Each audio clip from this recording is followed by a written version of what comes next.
Bom, gente, mais uma vez juntos para compartilharmos a palavra do Senhor. E de um tempo para cá, aos domingos, eu tenho ministrado uma série de mensagens, eu não sei, hoje eu vou até recapitular um pouco com vocês, que eu fiquei alguns dias ausente, mas o meu propósito tem sido falar sobre os ingredientes da vida, sobre aquelas coisas que, se colocadas na nossa vida da forma correta, no momento certo, nós podemos melhorar e amenizar muito a nossa passagem aqui na terra, que no que diz respeito à eternidade, dura muito pouco. O salmista diz no Salmo 90, no contexto dele, que a vida passa muito rápido, que o homem vive 70 ou 80, descreve como o final da vida com muita canseira e muito enfado, porque as coisas passam rapidamente, porque o tempo voa.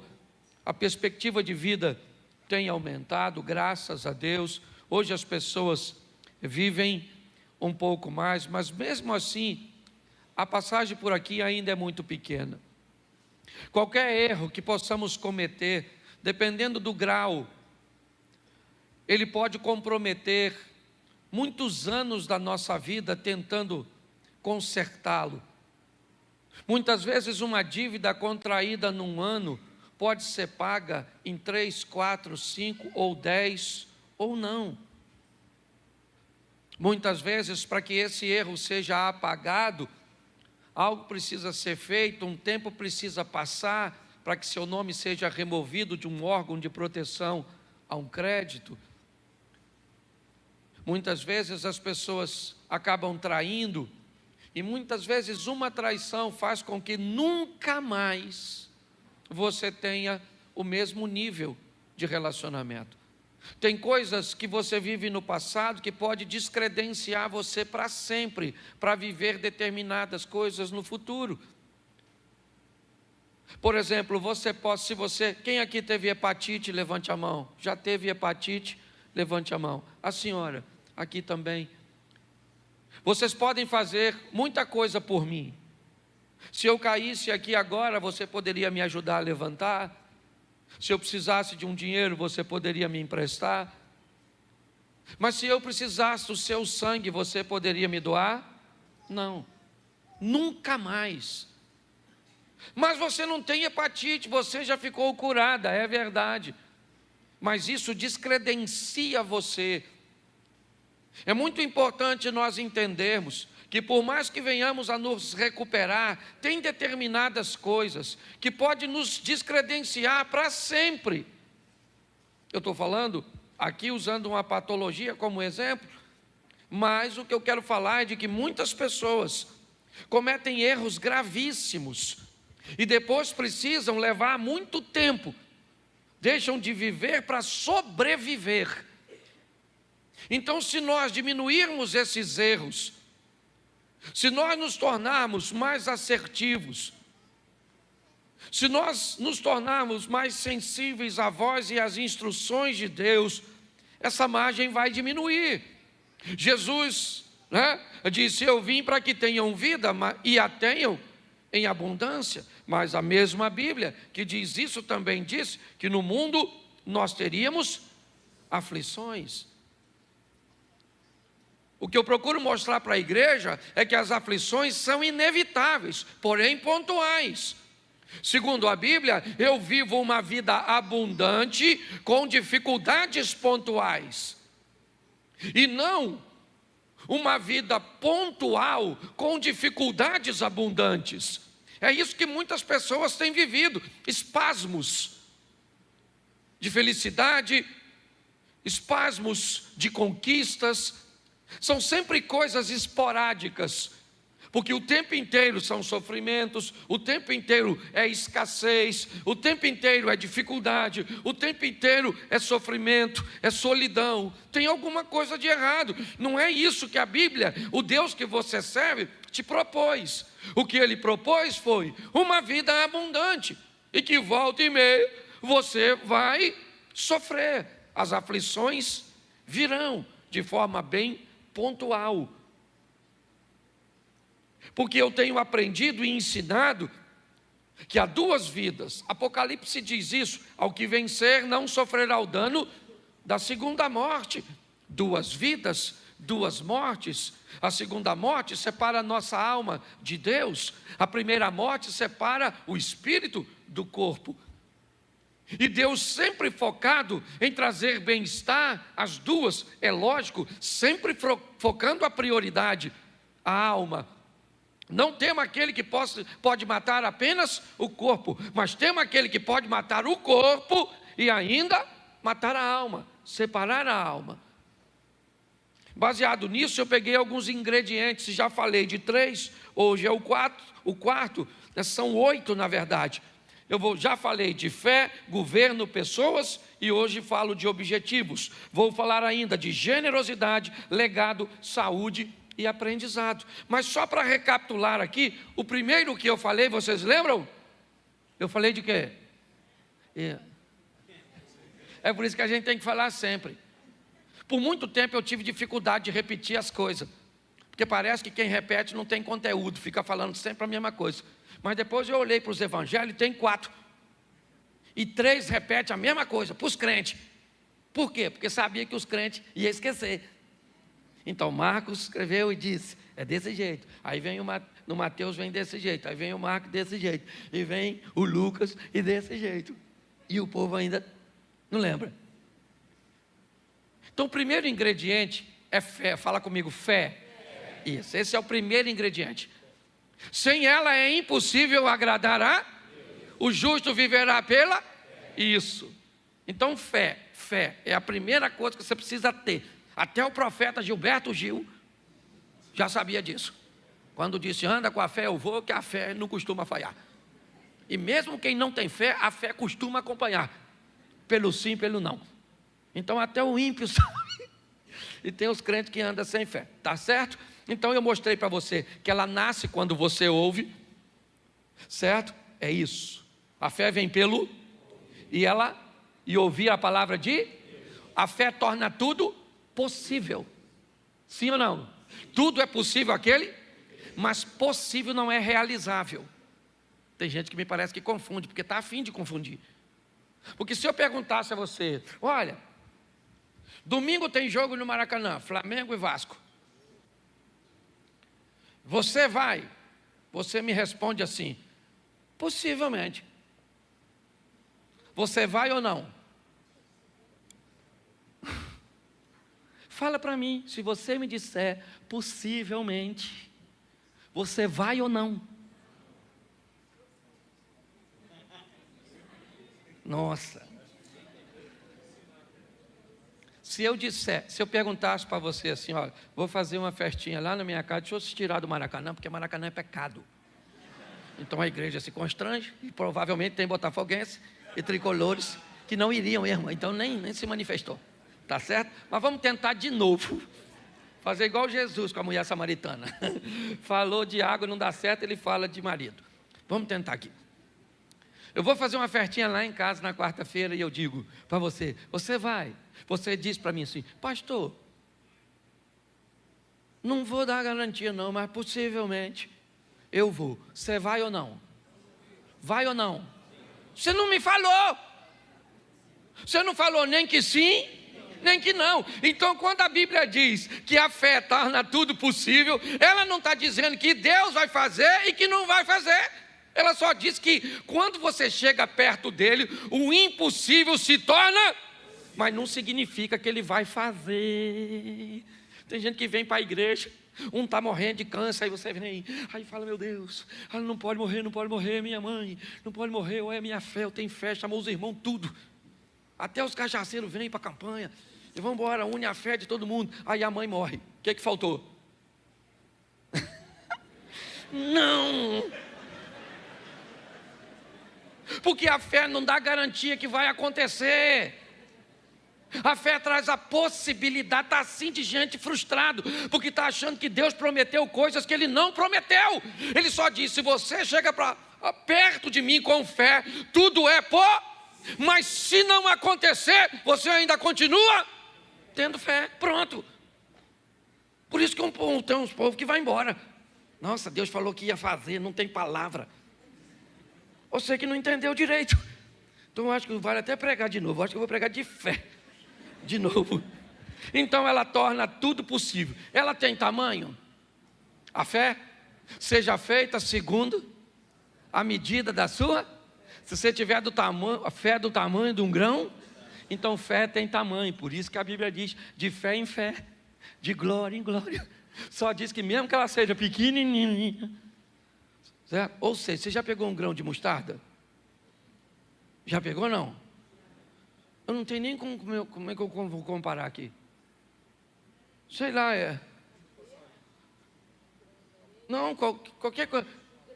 Não, alpiste é 10 vezes maior. Um alpiste é bem pequenininho. É só para você saber o tamanho da sua fé.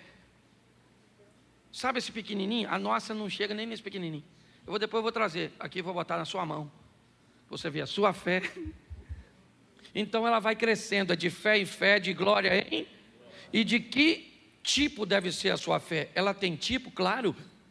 Me mostre a sua fé. Com as suas obras. E tenha uma fé realizadora. Fala, realizadora. Vou fazer com o professor agora. O primeiro é isso, só para você não esquecer mais. Porque eu perguntei, você não lembrava? Primeiro é isso. Tudo é possível, sim ou não? E ela nasce como? Ouvindo. A fé vem pelo e ouvir a palavra de isso aí. Não é o WhatsApp, é a palavra de Deus. Você, pastor, então o senhor está dizendo que eu não posso ouvir? Pode ouvir o que você quiser. Só ouça a palavra de Deus antes de ouvir qualquer outra coisa. E no final do dia também ouça ela para fechar a tampa. Começa escutando, termina escutando. Ela cresce, ela torna tudo possível e ela tem que ser uma fé realizável, tá certo? Então vamos lá. Segunda mensagem que eu preguei sobre essa série, eu falei de governo. Porque o que tem de gente desgovernada, não governa o que come, não governa o que bebe, não governa o que fala, não governa o que compra. Tem que ir para uma clínica para ajudar você a ter governo. Pastor, eu vejo doce, eu fico doido. Pastor, eu vejo uma fofoca. Eu nem gosto de fofoca, eu gosto de leão marinho. Não é verdade, mas vamos embora. Pare e pense. Governo, está lá. A Bíblia diz. Deus criou 2 astros. Um para governar e o outro para governar O primeiro para governar o dia é e o segundo para governar a noite é O que a Bíblia está dizendo é que se você quer ter uma vida equilibrada, aprenda a ter governo, quer de dia, quer de noite. Quer em momentos fáceis ou momentos difíceis, nunca perca o governo, nunca perca o controle, nunca entregue o controle de sua vida para um provocador, nunca entregue um controle de sua vida para outra pessoa. Quem controla a sua vida é Deus, tá bom, isso no âmbito, mas você tem que deter o controle. Um dia, um governador da Judéia, Herodes, entrega o governo da Judéia no momento diurno, no momento agradável, na festa de seu aniversário. Já falei isso aqui, estou repetindo, você deve lembrar. Para quem? Para uma menina, Salomé, uma dançarina. O governo inteiro, Herodes era chamado de rei dos judeus.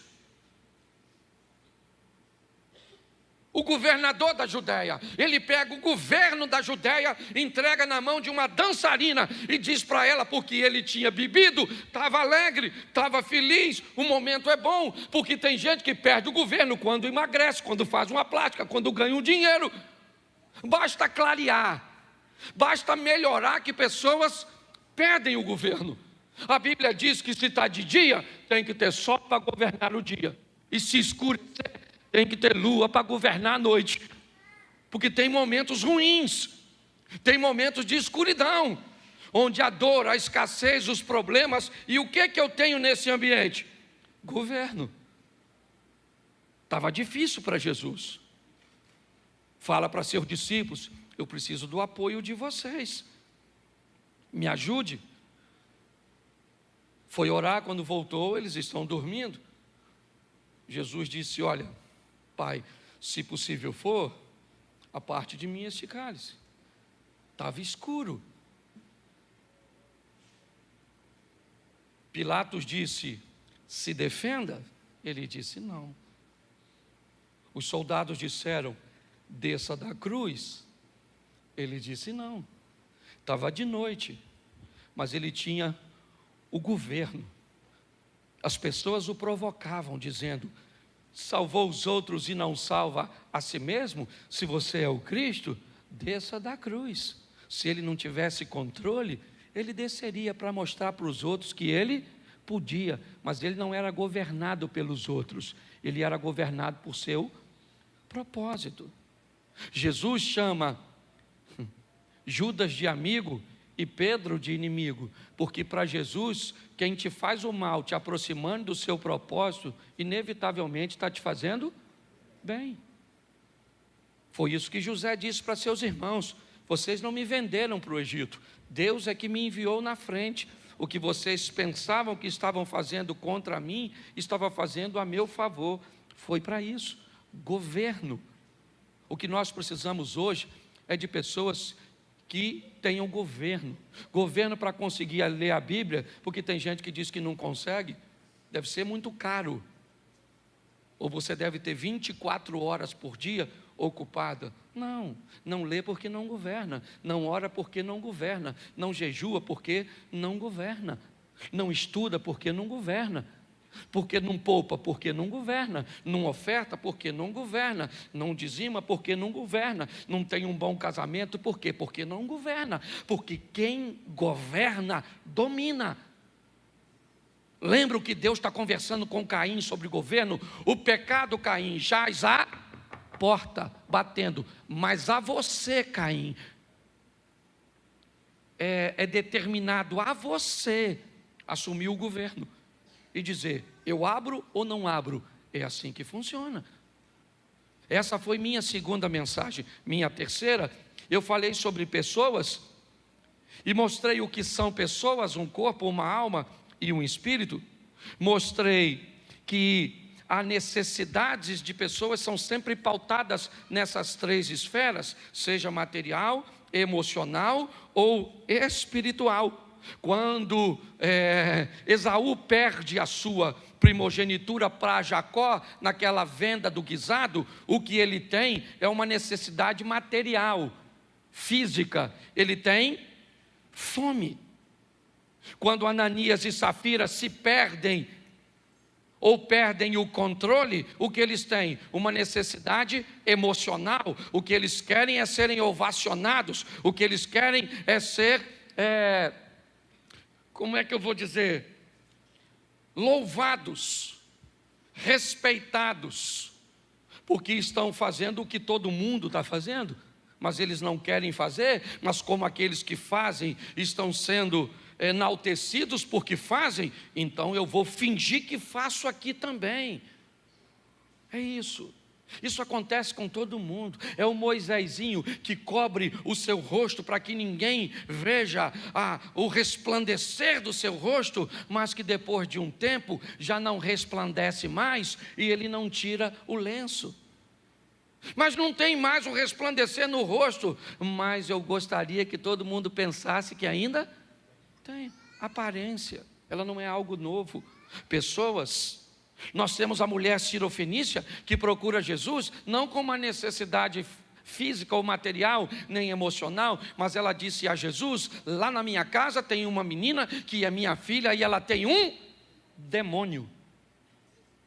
Porque necessidades de pessoas, elas atuam nas três esferas: material, emocional e espiritual.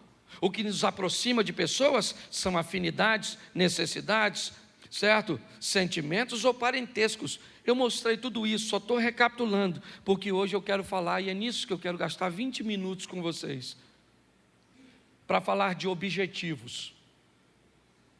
É minha quarta mensagem. Eu preciso que você entenda isso, porque muitas pessoas têm ouvido falar de sonhos. Sonhe, sonhe, sonhe. Você tem que sonhar, você tem que sonhar. Isso, quem não sonha, né, já morreu, então sonhe. Mas quando é que seu sonho vai virar um objetivo? Em algum momento, esse seu sonho, ele tem que se tornar um objetivo. Então eu preciso entender, se objetivo é a mesma coisa que propósito, vamos tratar assim, eu preciso entender que eu posso viver uma vida onde são os meus propósitos e os propósitos de Deus, ou eu posso viver uma vida que são os propósitos de Deus e os meus propósitos. Eu tenho um relacionamento não tão próximo, mas nós temos um tipo de amizade até bem legal entre eu e pastor Josué Gonçalves. Ele é reconhecido no Brasil como um pastor de família, e eu também tenho reconhecimento na mesma linha. E uma vez conversando com o pastor Josué, eu perguntei a ele sobre seu ministério, e ele me disse: Cláudio, para falar a verdade, eu olhei que não se falava, basicamente, só de família no Brasil. Então eu resolvi falar de família e pedi a Deus que abençoasse meu ministério. E eu falei: cara, o meu é totalmente o contrário. Eu nunca pedi a Deus para falar de família. Deus me colocou falando de família e isso virou meu propósito. Para o Josué, ele pegou o propósito dele e pediu Deus para abençoar, e aconteceu. No meu, Deus me deu um propósito e eu tomei como meu. Então eu preciso que você entenda que há esses dois modelos, e que muitas vezes você vai se ver dentro de um propósito que foi Deus que te levou, e você vai viver bem nele, como aconteceu comigo. Em outras ocasiões, você pode pegar um propósito que é seu e levar para Deus, e Deus pode aprovar e fazer com que isso aconteça. Mas eu aprendi que sonhos são aquelas coisas que eu quero. Isso. Eu quero me formar, eu quero me casar, eu quero ter uma casa, eu quero ter isso, eu quero fazer aquilo. Nossa, isso é extremamente legal. Mas objetivos são aquelas coisas que eu vou fazer acontecer. Sonho não se realiza, a não ser que ele se torne objetivo. Ou você faz de seu sonho virar um objetivo, ou inevitavelmente você vai morrer querendo alcançar alguma coisa que nunca alcançou. Então eu vou mostrar para vocês aqui rapidinho quando um sonho se torna um objetivo. A postura do sonhador muda. Ele começa a agir de outra forma. Ele quer comprar algo. Enquanto ele quer comprar algo como sonhador, ele não compra. Não. A postura de sonhador é diferente. Aqueles que têm objetivo e propósito é que alcançam. Você vai chegar na casa de alguém que quer comprar, mas só tem sonho. A geladeira está cheia. Ele sai para comer fora. Ele usa roupa de grife e compra talvez todo mês. Quando você chega na casa de alguém que tem objetivo, provavelmente vai ter água na geladeira. Vai comer ovo. Não vai sair para comer fora. O sapato vai ter que durar 1 ano. Só tem 2, um marrom e um preto. Porque o objetivo, ele traz responsabilidades. E preste atenção, porque eu vou mostrar isso com um texto bíblico, senão vira autoajuda. 1 Samuel, capítulo 1, verso 2, está aí o primeiro texto de uma mulher que sonhava e que durante seu sonho nada aconteceu. Ele tinha 2 mulheres, e uma se chamava Ana e a outra Penina. Penina tinha filhos, Ana, porém, não tinha. Bom, Penina e Ana, o duelo de 2 mulheres. Quem são essas mulheres? Quão diferentes elas são? Não é muito meu hábito, mas eu resolvi pegar o significado do nome de Ana e o significado do nome de Penina, para ver se tem alguma maldição em uma bênção na outra, o que é que difere uma mulher da outra. Então vamos lá. Ana, a primeira esposa de Eucana, tem seu nome como graciosa, ou cheia de graça. Essa é a Ana. A segunda esposa é Penina. E o significado do nome de Penina é pedra preciosa, ou pérola? O que você acha, ou quem você gostaria de ser? Graciosa ou cheia de graça, ou pedra preciosa ou pérola? Tanto faz. Todas duas são coisas muito boas, sim ou não? Qual é o grande problema dessas duas mulheres? É que elas não vivem a plenitude. Uma tem uma coisa que a outra não tem, e a outra tem uma coisa que uma tem, e uma quer o que a outra tem. Esses dias eu vi uma mulher falando comigo, não vou usar o nome da família, porque ela é muito conhecida, e essa mulher olhou para uma mulher bonita, realmente, rica, bem-sucedida, uma das palestrantes talvez mais procurada no Brasil, e não é nem no ambiente gospel, é no ambiente secular, treinando pessoas. E aí a mulher estava do meu lado, e ela me disse assim: Cláudio, eu acho injusto, porque olha só, essa mulher, bonita, e essa que estava falando não era nem feia não. Eu falei, é bonita. Cláudio, ela tem muito dinheiro. Eu falei, tem, e essa que estava falando também não é pobre não. E olha, Cláudio, como é que ela tem essa desenvoltura para falar? Aí essa daqui não tem não. Essa estava falando, ela não é palestrante não. Eu queria ser ela, Cláudio. Aí eu olhei para ela e disse assim, nossa, eu nunca imaginei que você gostaria de ser uma mulher que perdeu um filho tão jovem. Ela me disse, como assim? Eu falei, faz pouco tempo que o filho dela morreu. E eu jamais imaginei que você gostaria que seu filho morresse. Aí ela virou para mim e falou assim, não, essa parte eu não quero não. Ou seja, quando você olha para a vida dos outros, você só quer a coisa boa, mas tem que ir tudo. Esse dia alguém falou, Cláudio, pensa eu com o ministério do pastor Vitor Hugo, esse eu posso falar que é meu amigo. Eu falei, eu já pensei você com o câncer que ele enfrenta. Ah, mas o câncer eu não quero, eu quero a profecia. Pare para pensar. Quando nós olhamos isso, eu preciso que você reflita. O que Penina tem? Você lembra? O que ela tem? E o que Ana tem? Ela tem o quê? O amor do marido.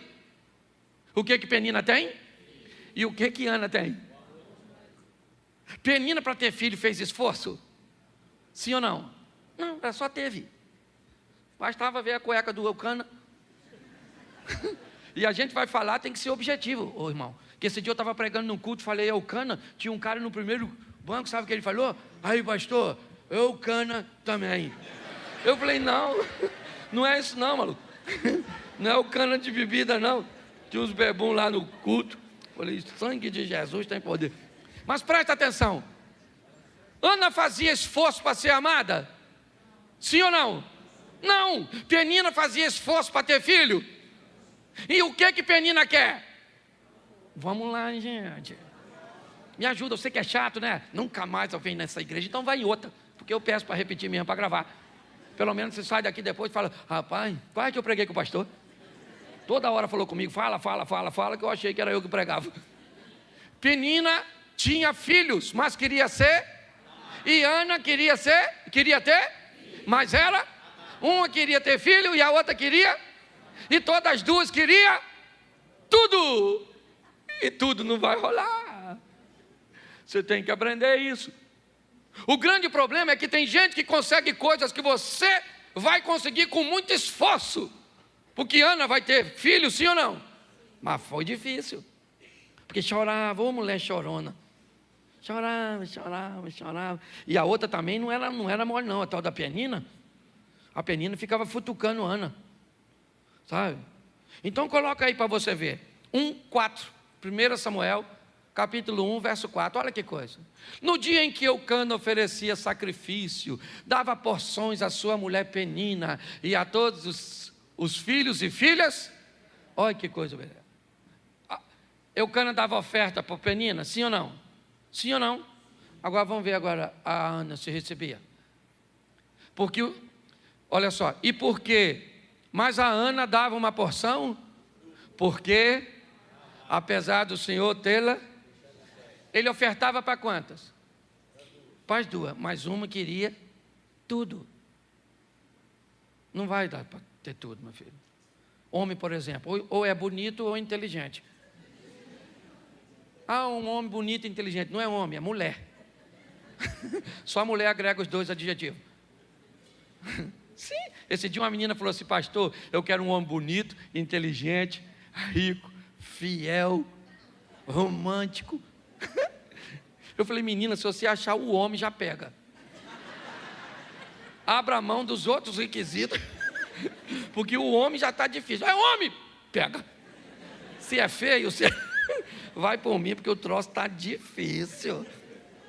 Então, qual é o grande problema das questões dos objetivos? Descubra qual é a sua métrica, qual é a sua medida. É isso. É todo mundo querendo o que o outro tem, o que o outro faz. Esse dia eu fui no show do Fernandinho, eu fiquei pensando, o Fernandinho cantando, eu falei: caraca, mano, podia cantar assim. Falei: podia cantar assim. Sei tocar violão, não canto. Ele também não prega.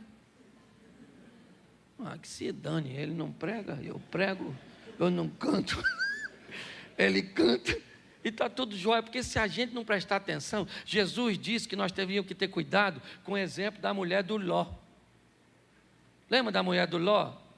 Ela virou o quê? Por quê? Por quê? Isso, mas hoje tem gente que não precisa nem olhar para trás, para virar estátua não, múmia. Basta olhar para onde? Para o lado. Nossa, ela emagreceu. Uma raiva disso. Porque o que ela perdeu eu ganhei. Presta atenção. Cuidado que você pode estar rindo de você. Descubra a sua medida. Eu acho legal. Vou usar mais 2 textos e termino aqui, porque esse culto é mais curtinho. E aí, nós temos outro culto e eu vou pregar de novo. Você acredita? Lá em Israel eu preguei umas 3 vezes por dia, não foi, Mélio? Estou pregando, eu estou sem tempo de pecar. Aí o pecado vem, eu digo: não, estou pregando, volta outra hora. Porque está tão difícil, mas eu estou fazendo tanta coisa que eu estou... Para pecar eu tenho que dormir, que eu sonho, aí peco. Quando os sonhos viram o objetivo, as coisas mudam. Ana chorou o tempo inteiro, e o que adiantou? Nada, até que um dia ela foi para Siló. Ele falou: quer saber da coisa? Que dano essa penina, essa praga do Elcana, esse Eli que só vive sentado, esse sacerdotezinho preguiçoso. Hoje eu vim falar com Deus. Chegou lá, Ana começa quietinha lá, e falando: Senhor, eu quero um filho, eu quero um filho, eu quero um filho, eu quero um filho, eu quero um filho. Eu sempre quis um filho para mim, estava preocupado comigo, mas agora eu quero um filho para o teu reino, eu quero um filho para que ele seja entregue para ti, e eu não quero saber. E a penina não teve tempo de provocar, o Elcana não teve tempo de dizer que ele era melhor, e aí o sacerdote olhou para ela e falou: e aí, Ana, bebeu o que, minha filha? Presta atenção, o sacerdote chamou ela de pinguça. É o Satanás ou não é no sacerdote? Às vezes você pensa que o diabo não visita o pastor, não? Aliás, tem pastor que trabalha full time. Não é nem visita. Já é hospedaria. Aí o que aconteceu? Quantas vezes eu já falei besteira?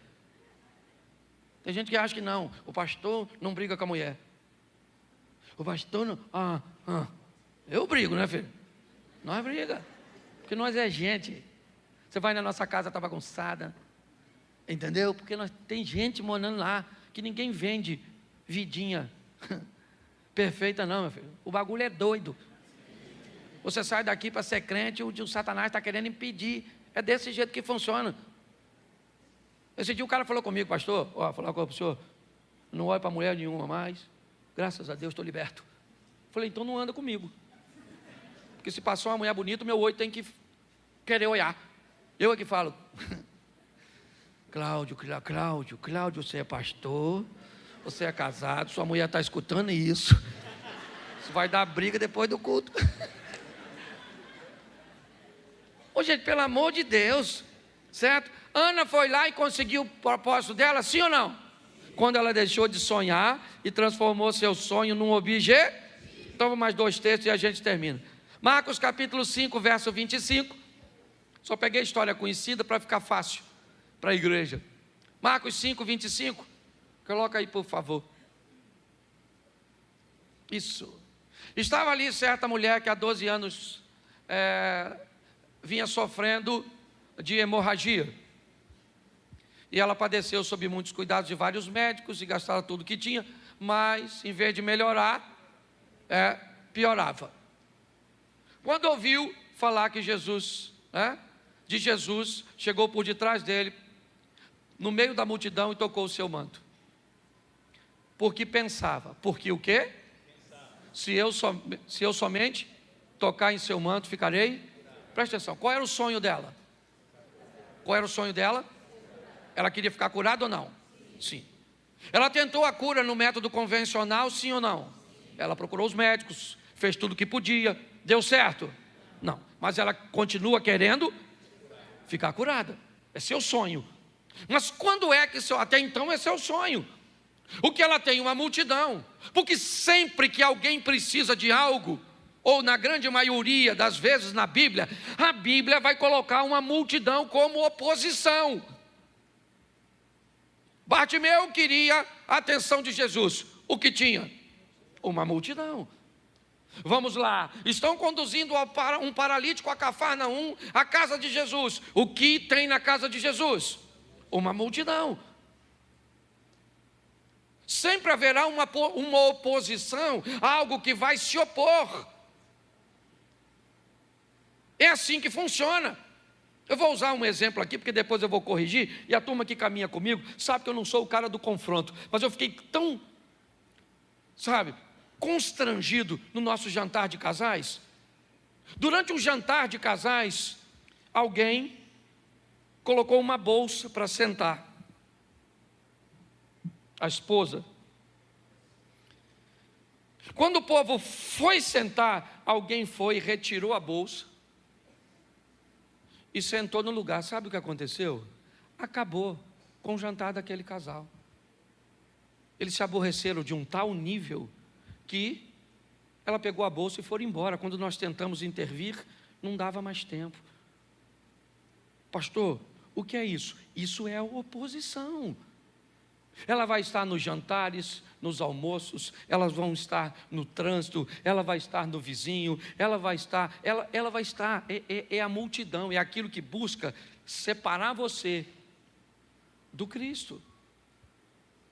O que nós estamos vendo é uma mulher que olhou que tem uma oposição, o que ela disse: eu vou tocar nele, esse é meu sonho, e meu sonho se transformou num objetivo, e por ser um objetivo, eu não quero saber a quantidade de pessoas que tem, eu não quero a atenção dele, eu não quero parar, interromper sua comitiva, eu não quero nada, eu quero apenas alcançar o meu propósito, e eu coloquei na minha mente que se eu tocar nele, eu vou ficar curada, o que eu tenho fé, e eu vou lá, e toco nele.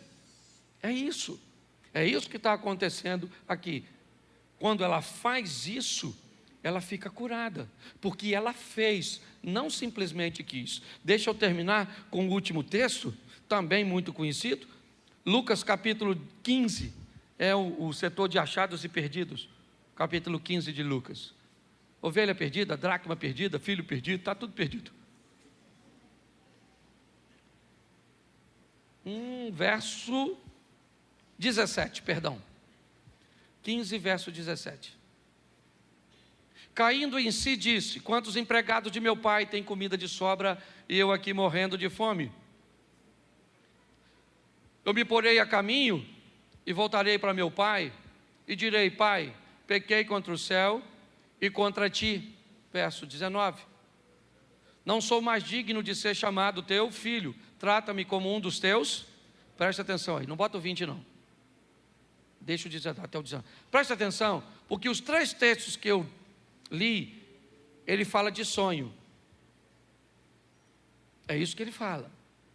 Ele está no momento difícil e ele diz: eu aqui pereço de fome, na casa de meu pai até os criados têm pão com fartura.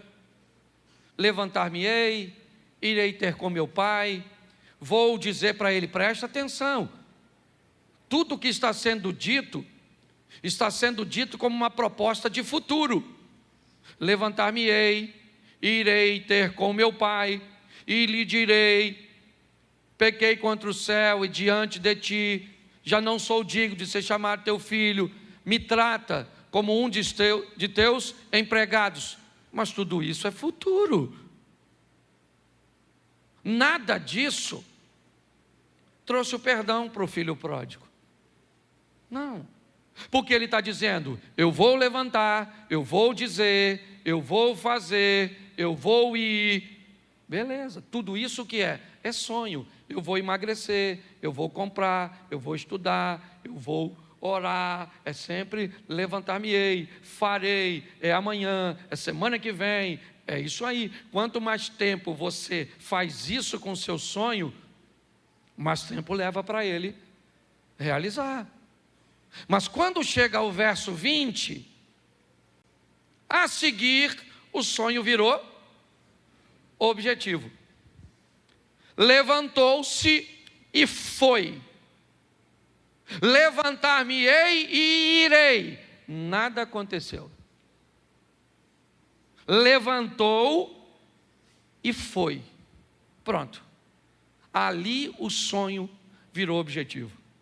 E agora, estando ao longe, o pai o viu, porque ele foi. O pai olhou, correu, o beijou, o abraçou, traga vestes, sandálias, anel, vamos tomar um banho, porque vai ter uma festa. Você precisa entender que o importante não é se você quer comprar uma casa própria, não é se você quer melhorar seu casamento. Talvez isso até seja bem importante, porque seja a primeira fase, né? Então, como fase, o sonho é bem legal. Você quer se formar? Beleza. Você quer passar na prova? Legal. Você quer buscar intimidade com Deus? Tá certo. Mas a pergunta é, quando seu sonho vira ou vai virar um objetivo? É nesse momento que as coisas acontecem. Volta para o verso, não está aí, ó. A seguir, levantou-se e foi. No verso anterior, levantar-me-ei e irei. Até então ele não disse nada. Levantar-me-ei, ele está com fome. Irei, ele está com fome. Ele está sozinho. Mas agora, quando ele chega, quando ele se levanta e vai, eu acho que nós temos que mudar aí o tempo do verbo, sabe? Disso que traz ação, que traz movimento.